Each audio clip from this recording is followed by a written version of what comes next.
চিকিৎসা বিশেষজ্ঞদের মতামত ও বৈজ্ঞানিক তথ্যকে উপেক্ষা করে শিশুদের টিকাদানে বড় পরিবর্তন আনলেন মার্কিন প্রেসিডেন্ট ডোনাল্ড ট্রাম্প। এখন থেকে এমএমআর টিকাকে একবারে না দিয়ে ৩ দফায় আলাদাভাবে দেওয়ার নির্দেশ দিয়েছেন তিনি। বিশেষজ্ঞদের আশঙ্কা, এতে বিভ্রান্তি বাড়বে এবং শিশুদের স্বাস্থ্য ঝুঁকি মারাত্মক রূপ নিতে পারে। আরেকটি ডেস্ক রিপোর্ট। শিশুদের টিকাদানে বড় ধরনের পরিবর্তন এনে এক বিতর্কিত নির্বাহী আদেশে সই করেছেন মার্কিন প্রেসিডেন্ট ডোনাল্ড ট্রাম্প। নতুন এই আদেশে হাম, মামস ও রুবেলার প্রতিষেধক টিকাকে একবারে না দিয়ে আলাদাভাবে ৩ দফায় দেওয়ার সুপারিশ করা হয়েছে।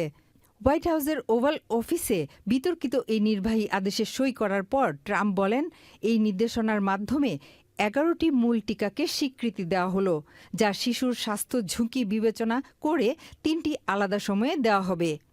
Effective immediately, my administration is recognizing gold standard childhood vaccine recommendations for only 11 core vaccinations against the most serious and dangerous diseases, along with the MMR, which hopefully will be split up.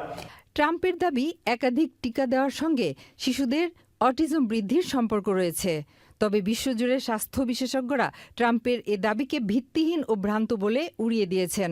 American academy of paediatrics বলেছে, 7টি দেশে 5 লাখ শিশুর উপর 40টিরও বেশি বৈজ্ঞানিক পরীক্ষা চালিয়ে স্পষ্ট প্রমাণিত হয়েছে ভ্যাকসিনের সঙ্গে অটিজমের কোনো সম্পর্ক নেই। The executive order that was issued today is going to cause more confusion and fear in families that is both unnecessary and inappropriate. বর্তমানে যুক্তরাষ্ট্রে শিশুদের জন্য আলাদাভাবে দেওয়ার মতো এমএমআর টিকা তৈরি হয় না।